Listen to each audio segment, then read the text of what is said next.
নমস্কার বন্ধুরা, সেদিন ছিল আমাদের একটা বউ ভাতের নিমন্ত্রণ। সেখানে আমরা চলে গিয়েছিলাম। সেখানে কী খেলাম চলো তোমাদের সাথে শেয়ার করি। তো স্টার্টারই ছিল ফুচকা, পকোড়া, কফি, তারপর পান, জিলেপি আরও অনেক কিছু।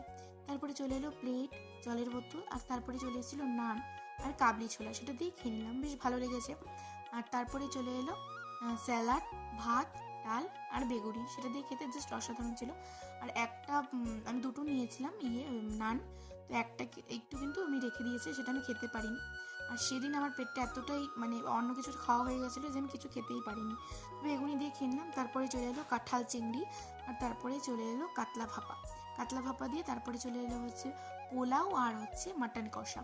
সেটা দিয়ে খেয়ে নিলাম। তারপরে চলে এলো চাটনি, পাঁপড় আর মিষ্টি, সন্দেশ মিষ্টি আমি খাই না, মায়ের পাতেরটা নিয়ে তোমাদের সাথে শেয়ার করেছি। তারপরে আইসক্রিম ছিল আর পান খেয়ে বাড়ি চলে গেলাম। কেমন লাগলো ভিডিওটা অবশ্যই জানিও। বাই।